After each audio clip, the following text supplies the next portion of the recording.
If you are watching this video, then that means the Nissan Gloria has officially been sold for reasons that I unfortunately have to share with you because they're not like the most exciting thing. But before we get into what exactly we're replacing this with, I want to talk a little bit about the car in and of itself and why it seems like it's so hard to get rid of a car once you've done the thing that you planned on doing with it. I'm AlexMartini, welcome to the channel. And of course, if you didn't know, I bought this car almost 5 years ago. This thing started off as a very ugly version of what I think a Nissan would do if it stole the front end of itself from Bentley. And we got this car from Driver Motorsports, and it's a 3-liter turbo. It was a 4-speed automatic. It had an open differential, but it had a cool little body kit from Nissan, and there was a little bit of a dream to do something different. I wanted to learn how to drift. And this was gonna be essentially the mosaic that taught me how to do it. For about a year or year and a half, we built this car to go just from like a standard cruiser, fun little $9,000 automatic Nissan into pretty much a $20,000 four-door S chassis. We went through and we tuned it. We put an intake on it. We put Fortunato coilovers on it, an angle kit, S13 front hubs, and S14 rear hubs. We put a COS two-way diff. We put a CD009 transmission in it, an inline hydro, and some other goodies outside of the Nardi steering wheel to make it fun to drift. And let me tell you right now, the very first question I always get asked is it good to drift? The answer is no. There is absolutely no way this car was a good one to drift with, but it was fun. This was my first drift car. Ever since seeing videos out on the internet or reading Option Lab magazines or even seeing Gels drift his S chassis, I've always wanted to get into the sport and find a fun way to do it. But after going to Japan in 2022, one of the very first things that I learned is that you had to do it in style. You had to be cool.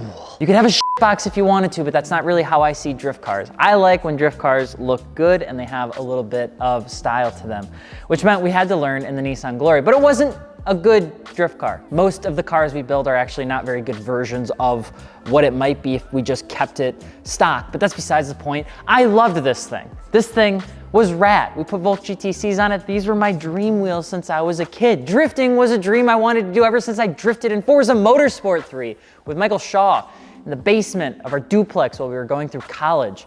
And to be able to sit here and to be able to look at this car after driving it for over 2 years and have all the memories that we've had with this thing is awesome. It puts a huge smile on my face. And so when I decided to actually list it for sale, I got the age-old question, and you probably do too, of like, why would you sell it? You should keep it. Why are all the reliable cars the ones that you want to get rid of? And why do you keep all the ones that keep wanting to start on fire or get cease and desist? And the answer is because we're done with this car. It's a constant balance of what cars do you keep versus what cars do you sell.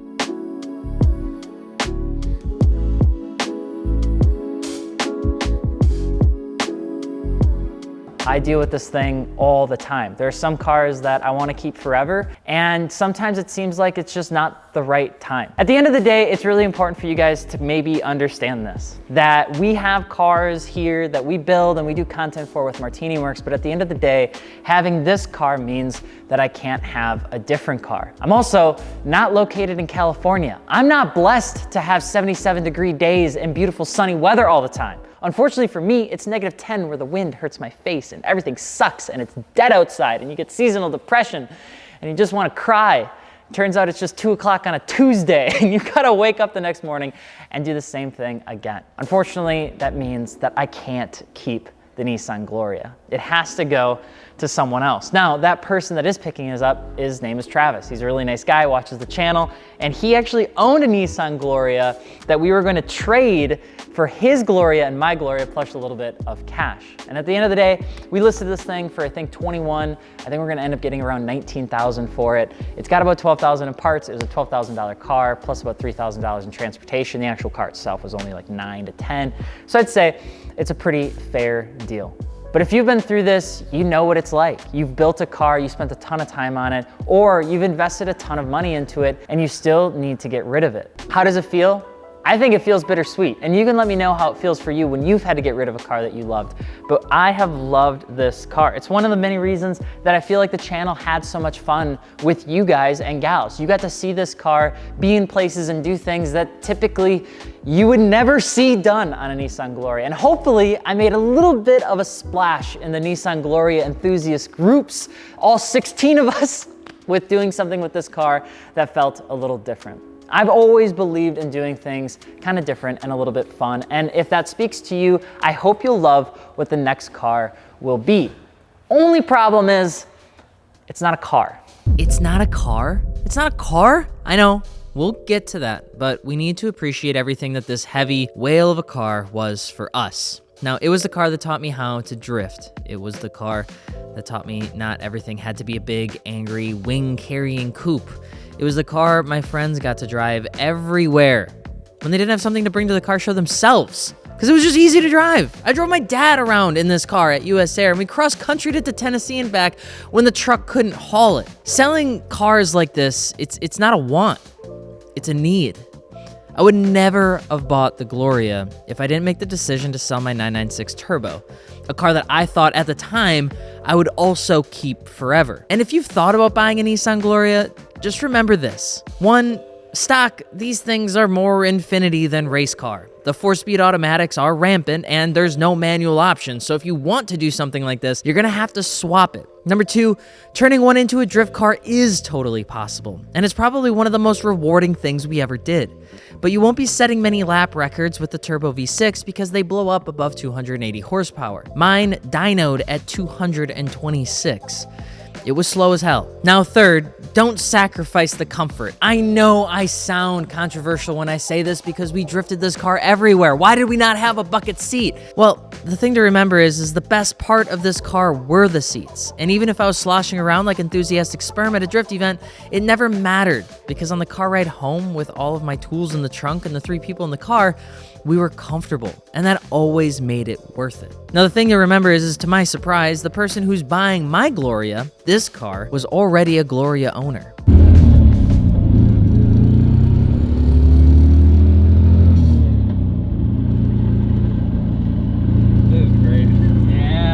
Travis sent me an email interested in trading me his Gloria for mine. And to be honest, this video was supposed to announce that I had just bought another Gloria, like a bowl of Maruchan ramen with egg and chicken. I just felt it was a safe bet for wintertime. The only thing is that Travis lives 14 hours away in Pennsylvania.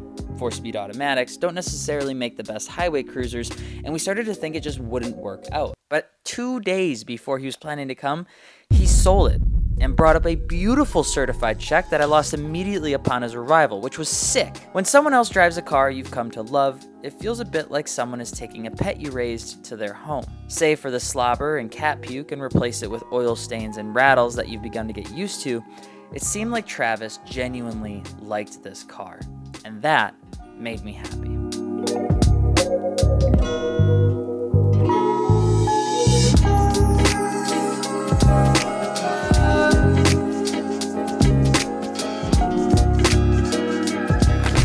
Good? It takes you back so you can get out easier? Yeah, yeah. Mine did not do that. It's perfect. All right, let's get this thing finished up before I cry.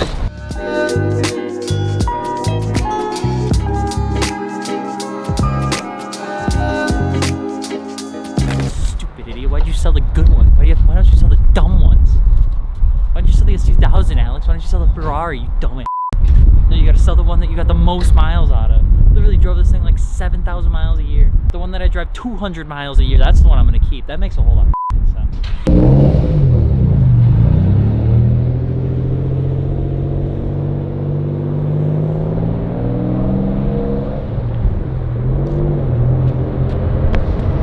Now, what did I buy? Oh, that's a great question.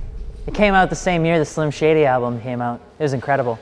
Also the best movie ever introduced in the entire World Wide Web. The Matrix also came out. It shaped me who I was as a small boy. And in 1999, this thing also came out. This would probably be the vehicle that would have given your art teacher a little bit of difficulty in deciding whether to buy this or potentially a Subaru. But this didn't come in the United States, which means we get it 25 years later. This is the new build. This thing right here would make Doug DeMuro cream his cute little pants. This is a 1999 Toyota Hilux Surf, and you and I are building it together because why the hell not? This thing is like 10 grand from Driver Motorsports because it's direct from Japan inventory, which means outside of the dust that came from Japan, they don't really do a whole lot with this thing. They kind of slap it on the ass, they give it to you, and you say, good luck. And guess what, champs? This thing has the same amount of miles as that thing over there, 62,000 kilometers, which is just right about 32-ish thousand miles. Don't quote me on that. And I am excited because up here for the next 4 months, we get nothing but blistering cold, ice, and freezing wind, which means this 4-wheel drive puppy is about to become my overland behemoth, even though it's a 4-cylinder.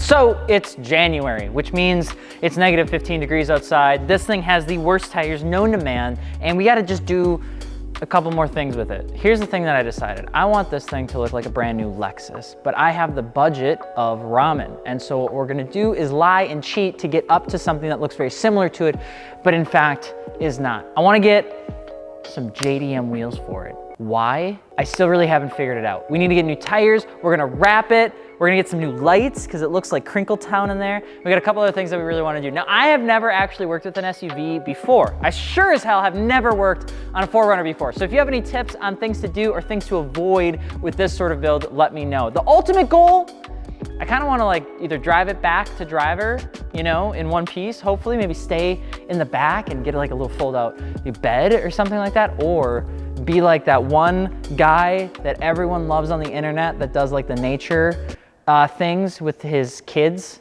What's that guy's name? Bill Zigloos. He's got the weird funky glasses.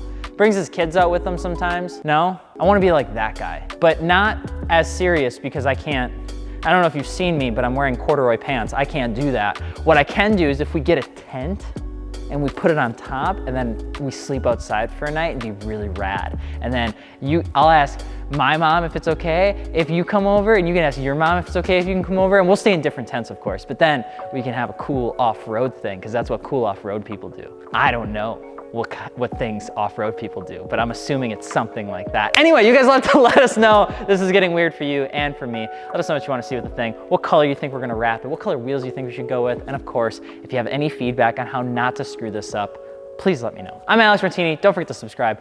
We'll see you soon.